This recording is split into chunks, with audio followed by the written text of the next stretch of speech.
Part number 20 novel نروان کی تلاش. پیشکش میرے کارواں.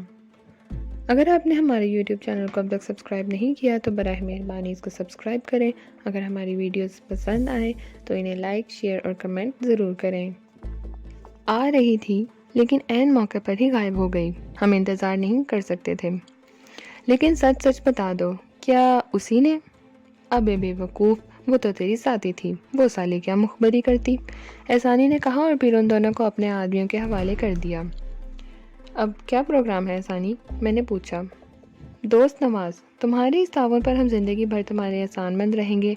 پھر کبھی ایران آنا ہو تو ہم سے ملے بغیر نہ چلے جانا. ویسے کیا خیال ہے، تم آج ہی سرحد پار کرنا چاہتے ہو؟ ہاں، میرا خیال ہے یہی مناسب ہے. آج ہمارے مہمان رہے مسٹر نواز، افشار نے کہا. اجازت ہی دیں، حالانکہ آپ لوگوں سے جدا ہونے کو دل نہیں چاہتا، لیکن آج نہ صحیح کل جانا تو ہے ہی. تب پھر ایک دور چائے کا ہو جائے، افشار نے کہا اور اپنے آدمیوں کو ہدایت دینے لگا. اس ویرانے میں بھی افشار نے چائے کا کافی تکلف کر ڈالا تھا. پھر چائے کی میز پر ہی جمشید نے محمود بے کے نام تعارفی خط دیا. افشار نے اس پر مہر لگا دی تھی. اس خط میں میرے ساتھ تعاون کرنے کی درخواست کی تھی اور مختصراً میرا تعارف بھی کرایا گیا تھا. بہرحال ایک بھرپور خط تھا جس میں نے حفاظت سے رکھ لیا. یقیناً دوسرے مرحلے میں یہ میرے کام آئے گا. احسانی اور جمشید آخری بار مجھ سے ملے. انہوں نے ایک بار پھر میرا شکریہ ادا کیا اور میں اپنے لینڈ روور میں بیٹھ گیا. میری کار کی چیکنگ کا کوئی سوال ہی نہیں تھا. خود افشار نے مجھے ضمنی طور پر کلیئرنس فارم دیا تھا. انہوں نے مجھے خدا حافظ کہا اور میں چل پڑا. ایرانی کرنسی تبدیل کرانے میں کچھ وقت صرف ہوا اور چند منٹ کے بعد میں ترکی کی سرزمین میں داخل ہو گیا. میری نگاہیں چاندی کی دیوار کو آرات سے ٹکرائیں. برف کا پہاڑ جو نوح کا پہاڑ بھی کہلاتا ہے. روایت ہے کہ حضرت نوح کی کشتی اسی پہاڑ سے چوٹی پر لنگر انداز ہوئی تھی. ترکی کسٹم ہاؤس کی عمارت کے دروازے پر سرخ و سفید ترک سپاہیوں نے میرا خیر مقدم کیا. بظاہر وہ بہت خوش اخلاق سے پیش آئے تھے. میں فوراً محمود بے کے بارے میں پوچھا اور سپاہی چونک کر مجھے دیکھنے لگا. کیا آپ ان سے واقف ہیں؟ ہاں، وہ میرے دوستوں کے دوست ہیں. براہ کرم یہ خط انہیں دے دیں. میں نے خط نکال کر ان کے حوالے کر دیا. ویسے دل اندر سے دھڑک رہا تھا. 2-3 سپاہی لینڈ روور کی تلاشی لینے لگے. انہوں نے اندر جھانکا اور پھر نیچے جھانکنے لگے. میرے ہونٹ خشک ہوتے جا رہے تھے. بار بار آنکھوں میں تاریکی چھا جاتی. بظاہر میں ترک سپاہیوں کی طرف سے بے نیاز تھا، لیکن میں ان کی ایک ایک حرکت کا جائزہ لے رہا تھا. اگر ان میں سے کسی بھی سپاہی لینڈ روور کے نیچے رینگ جائے تو بلا شبہ وہ سلنڈر ان کی نگاہوں میں آ سکتے ہیں جن کے وجود کا کوئی جواز نہیں ہے. میں دل کی ایک ایک دھڑکن شمار کر رہا تھا. تب ایک سپاہی گھٹنوں کے بل بیٹھ گیا. یقیناً یہ بہت چالاک تھے اور پوری مہارت سے تلاشی لیتے تھے. سپاہی شاید لینڈ روور کے نیچے جانے کی تیاری کر رہا تھا اور میری آنکھیں خوف سے بند ہوتی جا رہی تھیں کہ باعث سے مجھ سے آواز آئی، ہیلو، اور میں اچھل پڑا. ایک طویل القامہ ترک میرے سامنے مسکرا رہا تھا. اس کا سپاہی جلدی سے کھڑا ہو گیا. اس نے آنے والے کو سلام کیا. غالباً آپ ہی مسٹر نواز عسکر ہیں؟ آنے والے نے انگریزی میں پوچھا. جی، میں انتہائی کوشش سے آواز کی لرزش پر قابو پاتے ہوئے بولا. اور آپ یقیناً محمود بے؟ یقیناً. محمود بے نے ایک بلند آہنگ کہکہ لگایا اور میری طرح مسافے کے لیے ہاتھ بڑھا دیا. اس نے بڑی گرم جوشی سے مضافہ کیا تھا. بڑی خوشی ہوئی آپ سے مل کر. ایران میں آپ نے اس داد منشیات کے لیے بہت کچھ کیا ہے. ویسے بھی میرے لیے یہ مسرت کی بات ہے کہ آپ پاکستانی ہیں. شکریہ، میں نے انکساری سے کہا. میری نگاہیں قرب و جوار کے ماحول کا بھی جائزہ لے رہی تھیں اور یہ دیکھ کر اپنے اعلیٰ افسرا کو دوستانہ انداز میں میرے نزدیک دیکھ کر سپاہی میری گاڑی کے پاس سے ہٹ گئے تھے. مجھے ایک گونا سکون ہوا. میں زیادہ پرسکون انداز میں محمود بے سے گفتگو کرنے لگا. میرے لائق کوئی خدمت ہو تو بتائیے، محمود بے نے پوچھا. بس شکریہ، کچھ عرصہ آپ کے ملک میں رہوں گا پھر آگے بڑھ جاؤں گا. ہاں صاحب، سیاحت بھی خوب چیز ہے، بے بشرطیکہ انسان کو مواقع میسر ہوں. محمود بے نے ہنستے ہوئے کہا. بہرحال میرے ساتھ ایک کپ کافی تو پی لیں، مجھے خوشی ہوگی.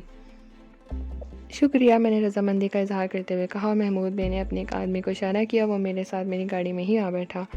گاہے گاہے وہ نظریں اٹھا کر چاروں طرف دیکھ لیتا. سپاہی اپنا کام کر رہے تھے. آدمی کے آنے پر اس نے کافی کے لیے کہا اور مجھ سے گفتگو میں مصروف ہو گیا. جمشید اعظمی سے دوستی کے قصے، ایران کے سفر کے قصے اور پھر اپنے کام کے بارے میں دلچسپ اور باتونی آدمی تھا.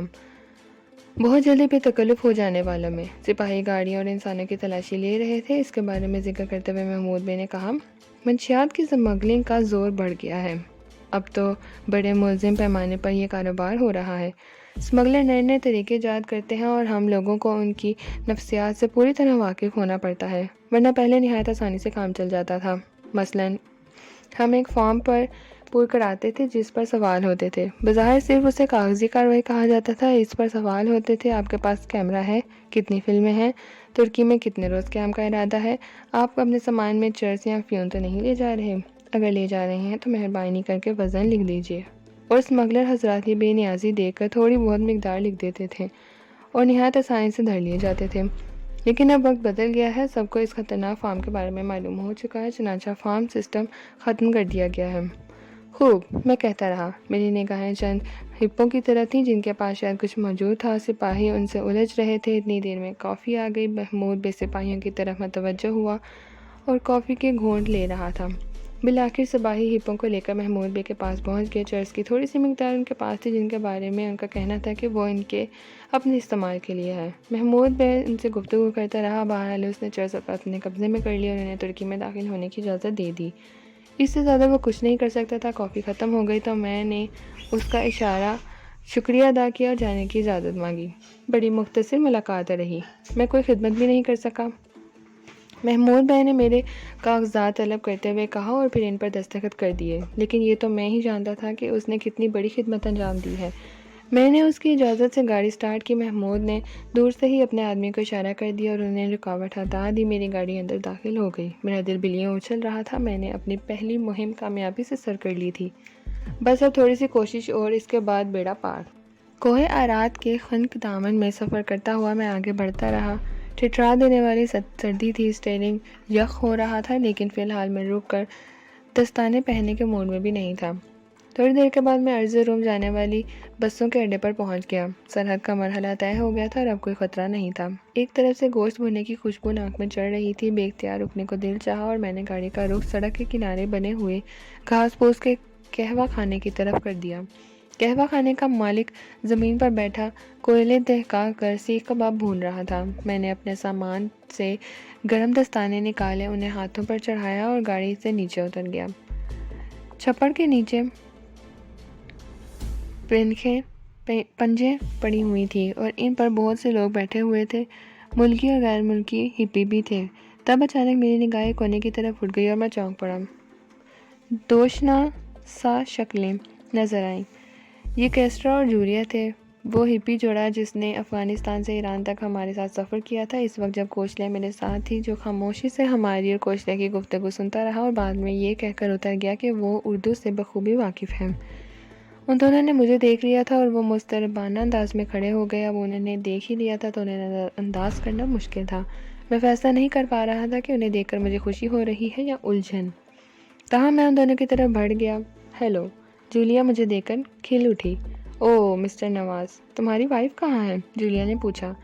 کوشلیہ کا تصور دل میں آیا، ایک ہلکی سی چبھن کا احساس ہوا، پھر یہ چبھن فوراً معدوم ہو گئی۔ اب میں جذبات کی حدود سے نکل آیا۔ وائف؟ وہ میری وائف نہیں تھی، میں نے کہا۔ کیا مطلب؟ کیسٹر چونک کر بولا۔ یہ اندازہ تو صرف تم لوگوں نے قائم کر لیا تھا، وہ میری بیوی نہیں، وقتی طور پر ساتھی تھی جسے میں نے ایران میں چھوڑ دیا۔ اوہ ساتھی، جولیا مسکرائی۔ اس کا ذکر چھوڑو، یہ بتاؤ تم نے قہوہ پیا؟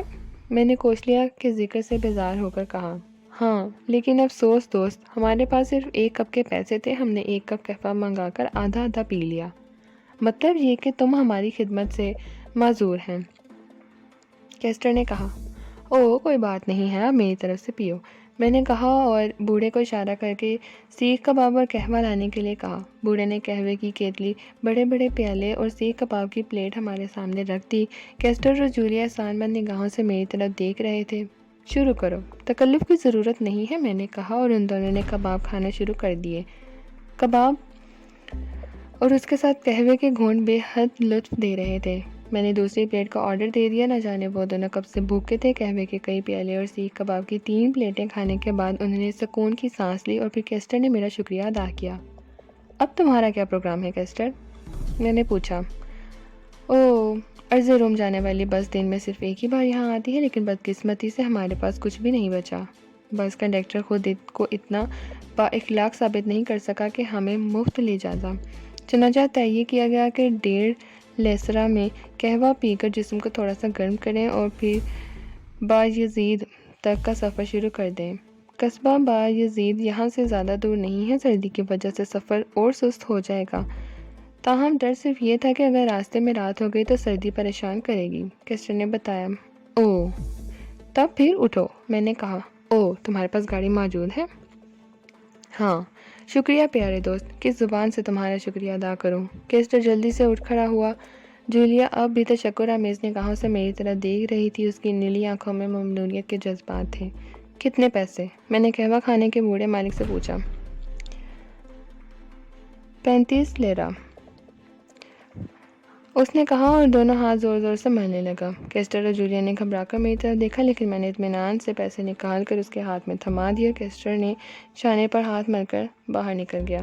جولیا نے چاروں طرف نظریں دوڑائی تھیں۔ اوہ، تمہاری گاڑی یہ ہے؟ میں لینڈ روور کے نزدیک پہنچ گیا اور جولیا کی آنکھوں میں چمک آ گئی۔ اوہ گاڈ، یہ تو بہت آرام دہ ہے۔ وہ گاڑی میرا مطلب ہے۔ وہ اسی کی تھی؟ یہ میری ہے، میں نے کہا۔ اوفو، اگر ہم تھوڑی دیر قبل چل دیتے تو شاید تم سے ملاقات نہ ہوتی۔ کیسٹر سے زیادہ جولیا خوش نظر آ رہی تھی۔ بہرحال وہ دونوں میرے نزدیک ہی بیٹھ گئے۔ جولیا میرے برابر تھی اور کیسٹر دروازے کی دوسری طرف، اور ان کے جسموں پر اس سردی کی برداشت کرنے کے لیے لباس بھی کافی نہیں تھے۔ اور لینڈ روور سٹارٹ کرتے ہوئے میں نے ایک دلچسپ بات سوچی۔ جولیا نرم اور گداز جسم کی مالک ہے، بلند و بالا قد کی یہ بھرپور عورت اگر میرے ساتھ 1-2 رات گزار لے تو میں ان لوگوں کو نیا لباس اور اتنی رقم دے دوں گا جس سے ان کے لیے کچھ آسانیاں فراہم ہو جائیں۔ اس رات کو دلچسپ میں نے یوں محسوس کیا تھا کہ میں نے اپنے سوچنے کے انداز میں تبدیلی پائی۔ اس سے قبل میں دوسرے انداز میں سوچتا تھا، لیکن آہستہ آہستہ میری سوچ بدلتی جا رہی تھی۔ وہ ماحول میرے ذہن میں رچ رہا تھا جس کی مجھے ضرورت تھی۔ لینڈ روور مناسب رفتار سے سڑک پر دوڑ رہی تھی اور جولیا مجھ سے بھیڑی ہوئی بیٹھی تھی۔ کیسٹر نے نشست سے ٹیک لگا لی تھی۔ لینڈ روور کے تمام شیشے بند تھے اور سردی کافی حد تک کم ہو گئی تھی۔ شاید پیٹ بھرنے سے کیسٹر پر غنودگی طاری ہو گئی تھی۔ بہرحال سفر خاموشی سے طے ہو رہا تھا۔ پھر جولیا نے بھی سیٹ کی پشت سے ٹیک لگا لی اور آنکھیں بند کر لی۔ سڑک دور دور تک صاف ستھری تھی۔ میں نے گردن گھما کر اسے دیکھا، خوبصورت خد و خال کسی قدر کرختی لیے ہوئے، میلے بال، گلابی ہونٹ، لمبی گردن جسامت کے لحاظ سے بھرپور جس کا آدھا حصہ کھلا ہوا تھا، اور پتلی کمر۔ اچانک جولیا کا ہاتھ سرکا اور میری گود میں آ پڑا۔ میں بوکھلا گیا۔